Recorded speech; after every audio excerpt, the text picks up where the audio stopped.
Olá pessoal, tudo bem?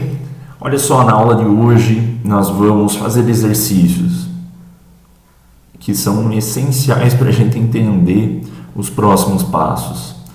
Primeiro, por causa que ele revisa o que já foi apresentado para vocês, e segundo, por causa que você começa a entender a mecânica de como que eu consigo usar essas funções de estado, como a entalpia e a entropia, para conseguir modelar o meu sistema e para conseguir caracterizar o meu sistema em luz da próxima função de estado que a gente vai estudar, que eu vou apresentar para vocês, vocês vão estudar, que é a energia livre de Gibbs. A energia livre de Gibbs é uma função de estado que depende da entropia e depende da entalpia. Portanto, hoje eu dou esse passo atrás, de revisitar esse conteúdo e entender como que em alguns processos físicos, como mudança de fase, mudança de estado físico, eu tenho mudanças de entropia, e também para processos químicos, uma reação química, eu consigo contabilizar a mudança da entropia. Vocês já conhecem como é feito o estudo quanto à mudança de entalpia de um processo físico e químico. Isso é o conteúdo da primeira lei da termodinâmica. Então, na segunda lei, a gente vai focar um pouquinho mais com esse conceito de entropia, tanto das mudanças físicas quanto das mudanças químicas. Esses tipos de transformações sempre estão atrelados a uma variação da entropia. E vocês já sabem o porquê que isso acontece, Se você pegar o conteúdo das duas últimas aulas, você vai perceber que a entropia pode ser entendida de uma maneira bem generalista, mas válida, como o entendimento do comportamento do conjunto de moléculas, e esse comportamento pode macroscopicamente ser visto como o grau de desordem, como também em alguns outros livros trazem o aumento de microestados acessíveis, mas essa é uma definição um pouco mais aprofundada. Mas para nós aqui fica interessante fazer essa analogia com aumento do grau de desordem da matéria. E aí vocês lembram lá que eu comentei muito sobre isso, principalmente para sistemas gasosos, mas quando nós vamos ver mudanças de estado físico, principalmente os três mais conhecidos, o sólido, o líquido e o gasoso, os três mais convencionais, nós temos características do conjunto que são bem claras quanto a essa mudança de entropia. Em um processo químico não é tão simples isso.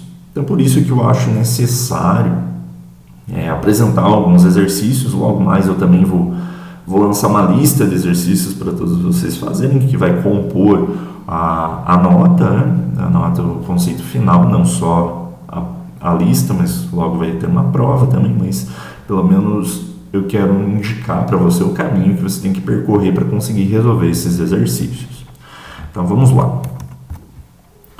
Bem, estamos aqui no conteúdo sobre a segunda lei da termodinâmica, e esses exercícios são bem simples, e são simples justamente porque se remetem àqueles conteúdos que eu já apresentei para vocês e que a gente já discutiu, pelo menos, ou eu já apresentei uma discussão sobre o significado dessas propriedades da matéria. Tá?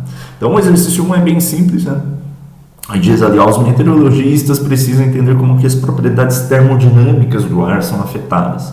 Não só os meteorologistas, mas quase todo mundo. Logo vai ter um outro exercício que também remete a propriedades dos gases. Então, aqui voltando, como que as propriedades termodinâmicas do ar são afetadas por diferentes condições. Eles poderiam começar pelo nitrogênio, que é o principal, tem 72% de nitrogênio na atmosfera, que é o principal componente do ar. Então, a pergunta: qual é a variação da entropia do gás quando 1 mol de N2 se expande isotermicamente de 22 até 44 litros? palavra distinta, que isotérmico. Não é tão distinto assim, você provavelmente lembra do que significa isso, né? Ou seja, um gás que se expande isotermicamente, quer dizer que essa expansão por esse range ali, né, por essa diferença de 22 até 44 litros, ele se deu de uma maneira bem devagarzinho. Essa expansão foi acontecendo, os cientistas pegaram ali um mol e colocaram dentro de um frasco qualquer, e aí eles foram expandindo o nitrogênio bem devagarzinho. Por que bem devagar? Porque dessa forma os átomos, as moléculas de N2, eles vão equalizando a pressão a cada passo onde é feita essa expansão. E isso evita que seja criada redes de convecção que possam promover uma heterogeneidade do sistema. Então, em grosso modo, o sistema está homogêneo durante toda a expansão. Isso que quer dizer isotermicamente. Quer dizer mais ou menos isotérmico e reversível. Um processo reversível acontece dessa forma.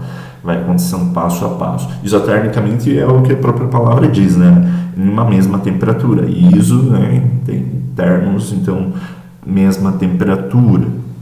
Beleza, então ela se expande numa mesma temperatura. Aqui não diz se é reversível ou não. Eu creio que pode pensar nessa expansão de uma maneira reversível.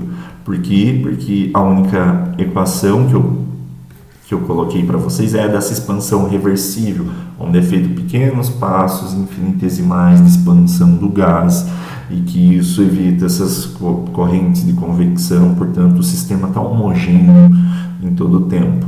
Lá na primeira lei, o outro professor deve ter comentado isso sobre a diferença de uma expansão, e também válido para compressão, a nível reversível de algo irreversível. Uma expansão ou compressão irreversível é aquela que acontece de uma maneira abrupta. Vai de 22 a 44 em um único passo. E isso aí faz diferença quando for contabilizar ali o trabalho exercido pelas moléculas, e isso influencia na energia interna.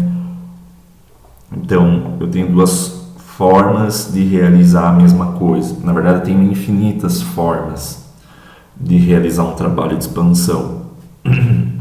Acontece que, para a gente não ficar vendo infinitas equações, nós pegamos o alfa e o ômega, né? Pegamos uma forma de um extremo e outro de outro extremo. Então nós avaliamos como que seria no extremo onde pouparíamos o máximo de energia, que é a maneira reversível, e a outra maneira, a maneira irreversível, é o outro extremo, onde até parte da energia seria perdida justamente por essa heterogeneidade do sistema. Mas aos fins a que se dedica esse exercício, a gente tem que mostrar a variação da entropia ΔS desse processo. Então é isso que eu quero saber, o ΔS. E sempre quando você está fazendo um exercício, sempre quando você está resolvendo qualquer problema na tua vida, mas e como essa disciplina faz parte do curso que você faz, que faz parte da tua vida, você pode responder sempre os exercícios, ou pelo menos antes de começar a responder um exercício, você pode e deve, é a maneira como eu faço, como a maioria faz, coletar todas as informações que você tem e anotar elas. Então, o que eu tenho de informação? O meu sistema, ele estava num volume inicial, aqui eu coloquei V1, mas vou colocar aqui V inicial. Então, o volume inicial do sistema era 22,0 litros, coloca a unidade medida. O volume final é 44 litros. Beleza, já tenho duas informações. Quem que é a minha estrutura? Eu tenho N igual 1 mol de N2. Esse Nzinho é a quantidade de matéria, né? Algumas propriedades elas são intensivas e outras propriedades são extensivas. Então, Em algumas situações eu preciso saber qual é a extensão do meu sistema. Isso faz diferença para algumas propriedades, inclusive para essas aí que a gente está vendo. Então, eu vou ter algumas diferenças se eu tiver 1 mol ou 10 mol ou 100 mol. Tá? Existe diferença nisso. Então, eu preciso saber qual é a quantidade de matéria que eu estou lidando, que eu estou trabalhando, que o exercício está propondo. Então, eu tenho 1 mol de N2. Então, essa é a quantidade. Temperatura não foi dada, mas eu sei de uma coisa, que a temperatura ela é constante. Apesar dela não ser dada, ela não deve influenciar o meu cálculo da variação da entropia, porque aqui ela está mantida como constante. E eu defini algumas equações, e uma delas que trazia uma forma de equacionar a variação da entropia independente da temperatura. Opa, já devo ter então uma equação que me diga qual que é essa variação da entropia nos termos que eu tenho. E eu tenho já informações que são relevantes. Quantidade de matéria, o volume, eu sei que a temperatura é constante. Eu já tenho uma equação que trabalha justamente com essas variáveis. Antes de eu resolver o exercício, lembrem que na maioria dos exercícios, muitas das vezes eu não vou deixar isso escrito, exceto do contrário. Mas considere sempre esse gás, o nitrogênio, como um gás ideal. Por que isso é importante? Porque vocês devem ter visto, antes de começar a termodinâmica, que o modelo de gás ideal é uma forma de mensurar as propriedades do gás sem que eu tome em consideração 2 parâmetros, o coeficiente de compressibilidade e, aliás, esses 2 parâmetros, o parâmetro A e o parâmetro B, lá na equação de Van der Waals, ou também tem a equação de Ridley-Schwong, equação de Virial. Tem várias equações que mostram gases fora da idealidade. E aí essas equações geralmente, pelo menos na equação de Van der Waals, tinha o parâmetro A lá, que era referente às forças atrativas das moléculas ou repulsivas, e o parâmetro B, que representava, de uma certa forma, o volume. Tinha até unidades de medida representando o volume do átomo, do gás, então um somatório de todos os átomos daquela quantidade de matéria. Aqui não, a gente está considerando gás ideal, então como não houvesse interação entre essas moléculas de nitrogênio e que o tamanho, o volume das moléculas tendesse a zero.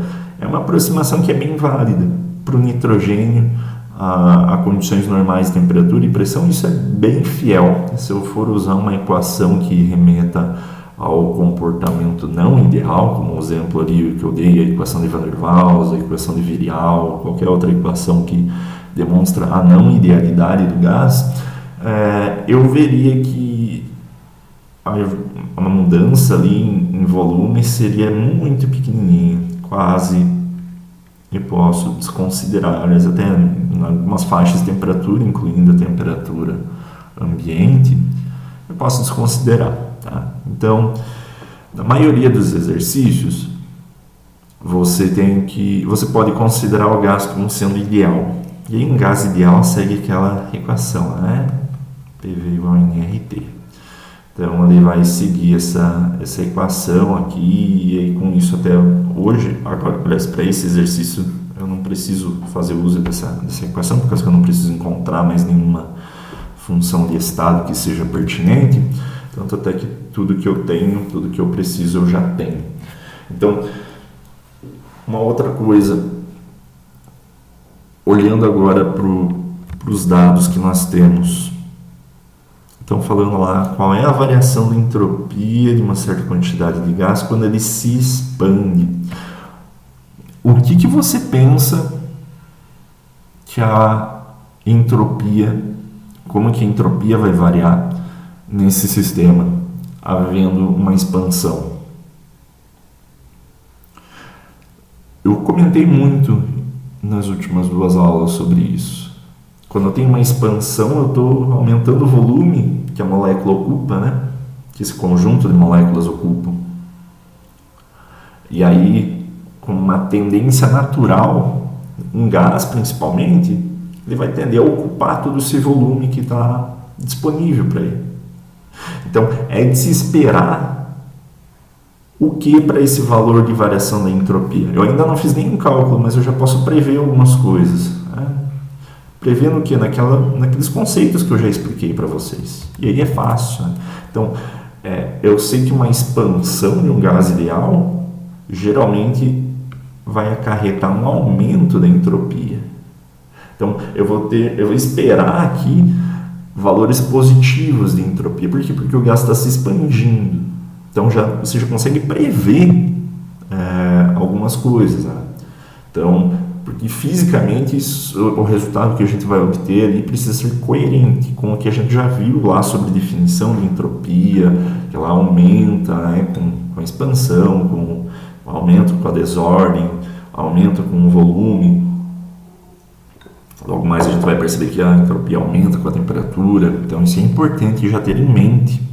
Se fosse o contrário, se o exercício faça, os caras estão investigando como que acontece a entropia quando há uma compressão do gás. Você já poderia imaginar o contrário, né? Se eu estou comprimindo um gás, estou diminuindo o volume, eu estou diminuindo a entropia também. Entropia e volume são coisas bem correlatas, tá? Então, vamos escrever um pouquinho. Eu já passei uma equação para vocês que endereça bem essas variáveis. Né? O ΔS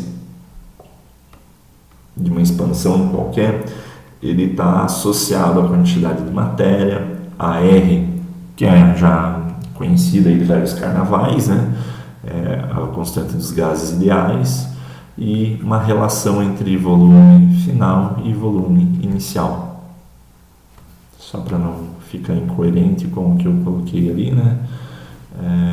No slide, volume final, volume inicial. Eu tenho tudo o que eu preciso para fazer o exercício? Claro que eu tenho tudo.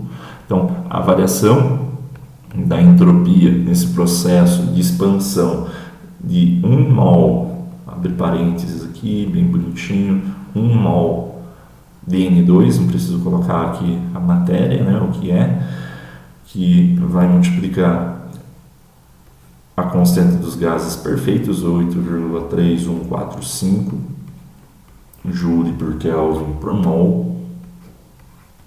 Eu vou colocar por Kelvin mol aqui, que aí eu economizo um espaço. Deixa eu ver se eu... Opa, não era para fazer isso. E agora eu consigo, maravilha, puxar um pouquinho aqui para o lado para dar espaço. Joule por Kelvin por mol, e fecha parênteses, e eu tenho tudo isso multiplicado pelo Ln de 44,0 litros sobre 22,0 litros. Tenho litro aqui em cima, tenho litro aqui embaixo, então vou ter um número aqui. Notem que eu tenho mol aqui em cima e mol aqui embaixo. Então, como você vai sempre ser um aluno, um acadêmico que vai tomar o máximo cuidado possível, você sempre vai colocar as unidades de medida, né? Senão posso considerar aí que você não soube o que você estava fazendo durante a execução do exercício. Então, quais que foram as unidades que me sobraram aqui, Joule por Kelvin, é o que sobrou. E aí vai ter um número ali, né, que eu já chego nele. Então, as unidades de medida aqui é Joule por Kelvin, ou Joule vezes Kelvin na menos 1, para deixar tudo na mesma linha. Fazendo isso aqui, né, 1 vezes a constante dos gases perfeitos vezes esse Ln. Esse Ln não tem como ser negativo, né, por causa que Ln de um valor positivo vai dar um valor positivo. Então eu tenho aqui mais 5,76 Joule por Kelvin. Você provavelmente vai chegar a esse exercício, chegar a essa resposta fazendo esses passos ali, fazendo essa multiplicação. Então, o que eu tinha previsto lá no exercício? Que a entropia vai aumentar. O que eu obtive aqui? A entropia aumentando. Legal, tá certo. Então, nós temos um resultado que é coerente. Então, essa expansão aumentou a entropia do sistema em 5,76 Joule por Kelvin. Fica meio estranho essas unidades de medida, né? Porque Joule, o que é? É unidade de medida de energia. Né? Kelvin é algo recíproco do Kelvin e é temperatura absoluta. Quando a gente fazer o exercício sobre mudança de estado físico, vocês vão perceber bem como que o porquê que a entropia vai ter essas unidades de medida.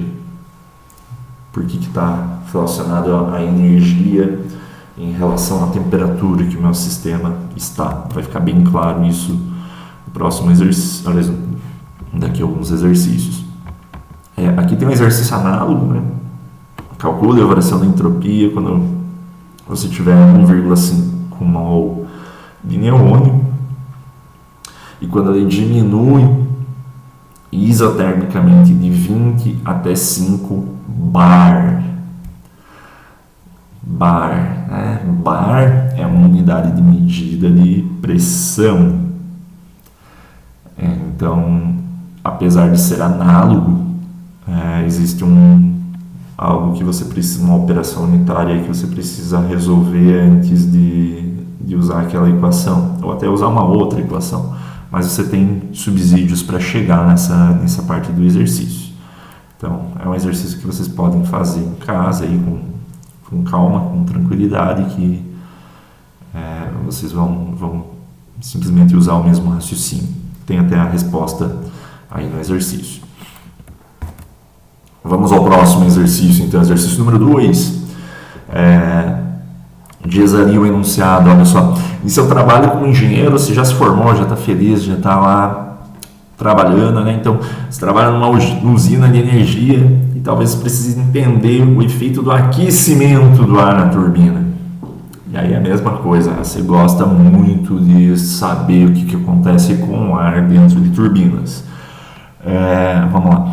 A temperatura, então antes a gente calculou o que acontece durante a expansão no gás. Agora a gente quer verificar o que acontece quando esse gás, na verdade, ele é aquecido. E a gente vai usar como modelo da atmosfera novamente só o nitrogênio, para facilitar.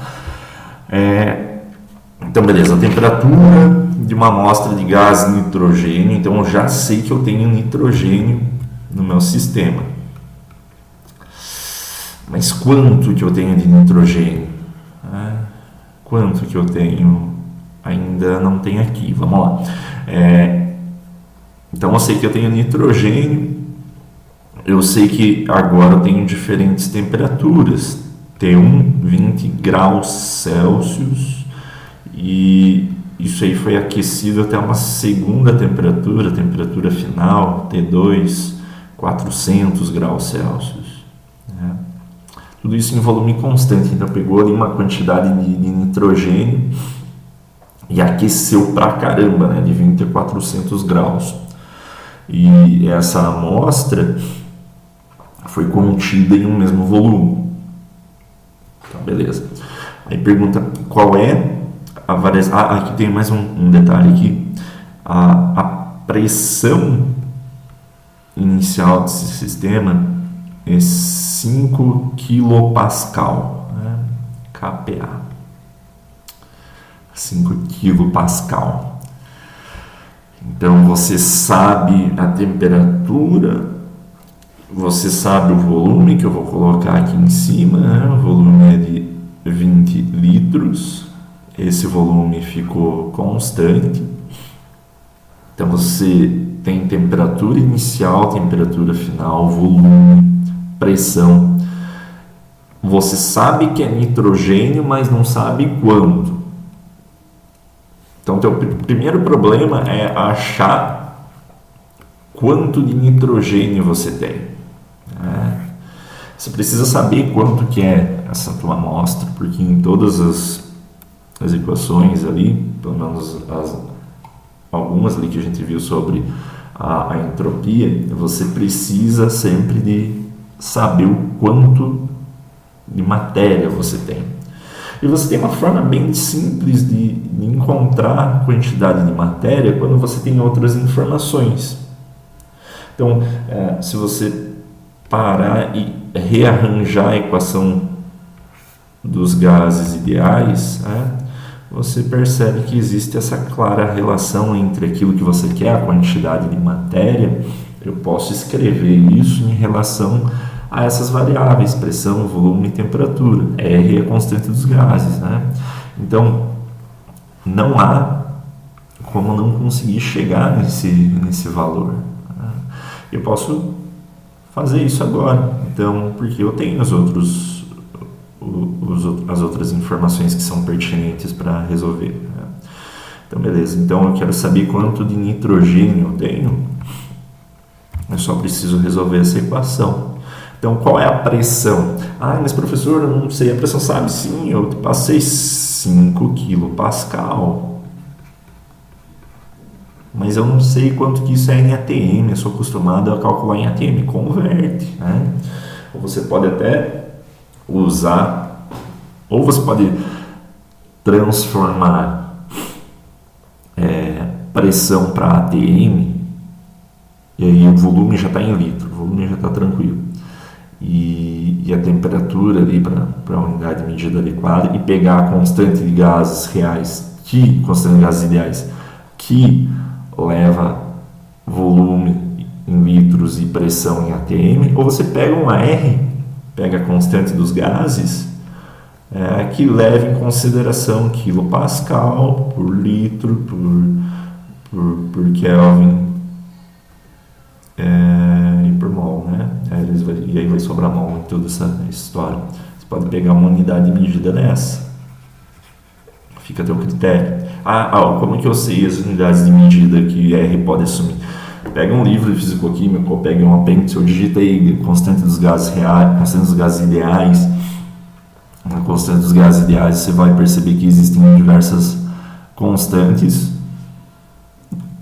adequados às unidades de medida, ou seja, litro, ATM, Kelvin, mol, como eu falei, quilopascal, litro, Kelvin, mol e qualquer outra coisa. Então, você pode ter diversas unidades de medida. Aqui eu vou pegar já o R, que está com essas unidades de medida, ou seja, quilopascal para pressão, e aqui eu vou preenchendo vezes 20 litros, que é a pressão, o volume inicial, e aqui embaixo eu tenho a unidade de medida de R, olha só, 8,3145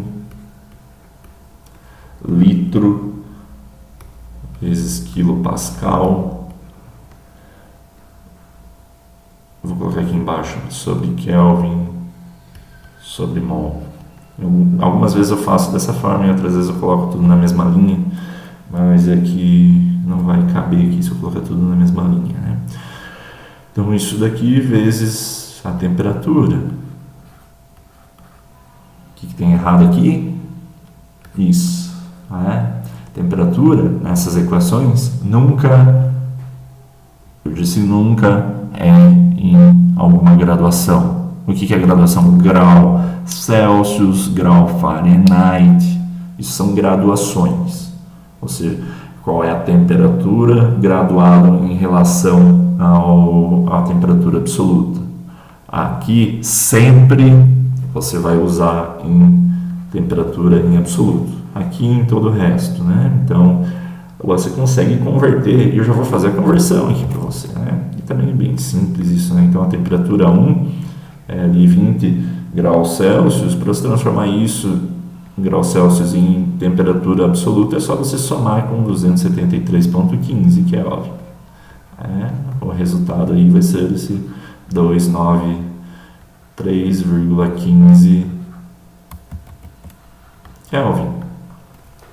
Simples, né? Você já pode fazer com T2 ali, soma ali 273,15 com 400 e sucesso total, né? Você já converteu a outra unidade, a outra temperatura, que logo vai ser útil quando a gente for fazer de fato o exercício. Então beleza, então eu tenho 293.15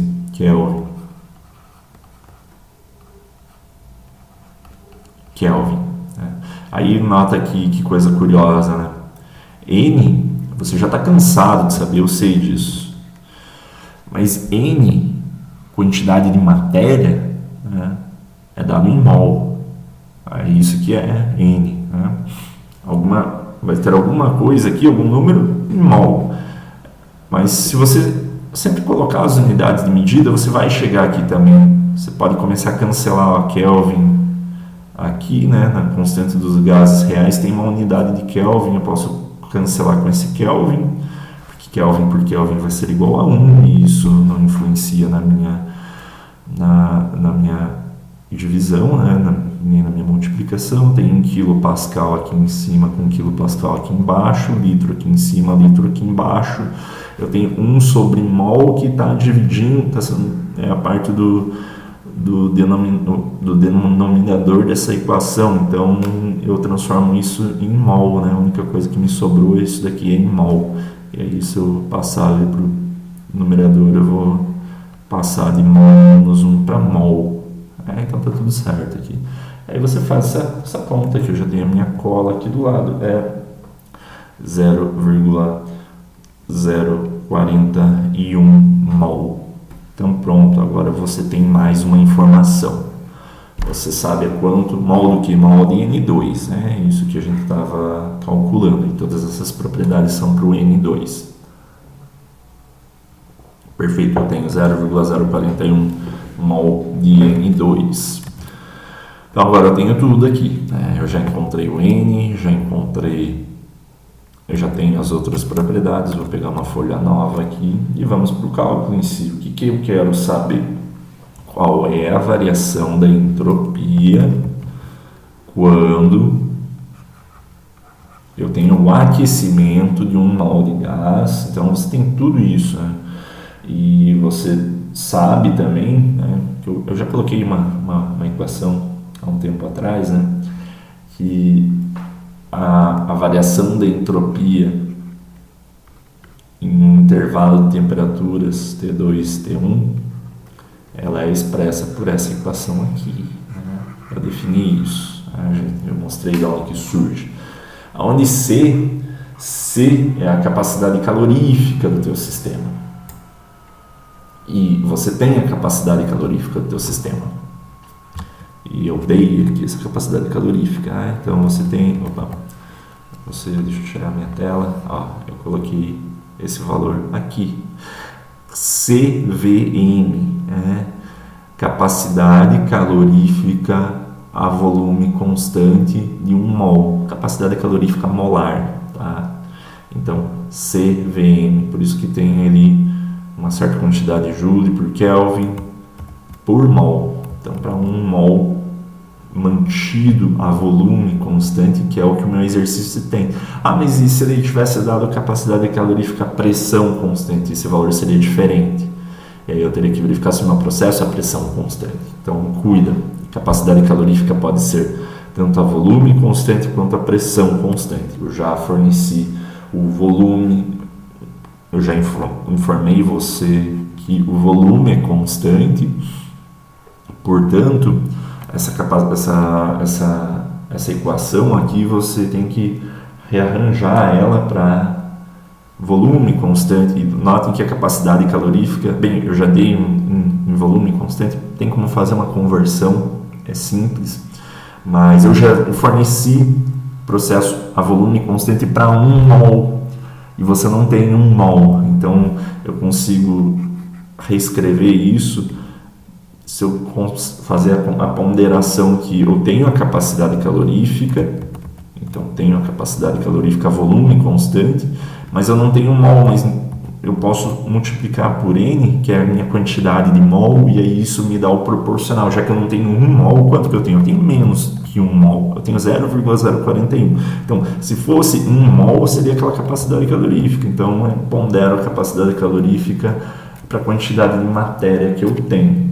E aí fica isso de uma maneira mais arrumada, né? Então, eu multiplico essa capacidade calorífica a volume constante pela quantidade de matéria em mol, e aí faço o resto da equação ali, T2 sobre T1, da maneira como está aqui embaixo. Então, adequei isso daqui a isso daqui. Perfeito? Não dá muito erro, né? Aí é só colocar os valores, né? Não tem nada de incrível, né? Vou colocar em azul aqui para dar um destaque. Então, eu tenho uma capacidade calorífica, né? Que é 20,81, o que? Sempre coloca as unidades de medida, sempre, tá? Joule por Kelvin por mol. Qual que é a quantidade de matéria que eu tenho? O N é igual a 0,041 mol. Vou continuar aqui embaixo, tá? Então, eu estou ali, o que falta? Multiplicar, né? Eu vou colocar aqui embaixo o Ln da diferença de temperatura, 673 por 293. Da onde que surgiu esses 293? Da onde que surgiu esses valores? Da conversão da temperatura 1, da temperatura 2, temperatura inicial, temperatura final do meu processo, dos valores, né, em Kelvin. Então, 673, 293 Kelvin. Olha, novamente, Kelvin com Kelvin, eu vou ter um número somente ali, adimensional, posso cortar esse mol com um mol. Novamente, a variação da entropia, a unidade que resulta, né? A variação da entropia vai ser algum número, Joule por Kelvin. Perfeito? E aí você só faz esse cálculo simples aí, né? 20,81 vezes 0,041 vezes o Ln desse quociente, e você obtém aí um valor de positivo 0,71 Joule por Kelvin. O que aconteceu com a amostra de nitrogênio ali no exercício? Lembra lá o que o enunciado dizia? O gás foi aquecido a um volume constante, então só aqueceu ao mesmo volume. O que você espera de uma quantidade de moléculas 0,041 mol? O que você espera quando elas estão contidas no mesmo volume, um processo a volume constante, e eu aumento a temperatura? Elas começam a se chocar com maior e maior frequência, né? Tem muito mais choque, muito mais colisão, porque é disso que deriva ali, a pressão vai ser a quantidade de choque contra a parede, né? E a temperatura vai ser esse grau de agitação de todas essas moléculas, em todos os níveis, na rotação, na vibração, na translação, nos níveis eletrônicos, a ponto que se eu diminuísse a temperatura, tudo isso ia ficar muito mais lento, o movimento das moléculas ali fica mais lento, ao ponto que eu posso levar até zero absoluto, onde tudo congela. Eu tenho um sólido, um cristal perfeito, mas eu não estou nessa temperatura tão baixa, com temperatura bem alta. Então você espera que aumenta o grau de agitação quando eu aumento a temperatura. Era uma coisa que a gente poderia prever lá no início, e de fato isso é observado aqui. Então, para cada Kelvin de temperatura, eu aumento a energia do sistema em 0,71 Joule. Então eu consigo mensurar esse aumento da agitação. E note que Joule você consegue converter para unidades de litro ATM ou qualquer outra unidade de energia, e até para quantidade de movimento, tem como você calcular isso, mas aí fica mais complicado e tal. Não convém agora aqui ficar mostrando, mas eu consigo mostrar o quanto cada Kelvin está aumentando na energia das moléculas. Que é isso, né? Energia por Kelvin, essa relação de energia que aumentou para cada Kelvin. Aí eu tive quase uma diferença de 380 Kelvin, obviamente tem uma grande quantidade de energia, então isso que representa aí sempre, por isso que sempre eu tenho valores de unidade de energia por Kelvin. Então aqui tem um exercício análogo, tá? Algumas pequenas diferenças, mas raciocínio parecido com o que a gente acabou de fazer sobre o aumento da temperatura, como que ele influencia a capacidade calorífica.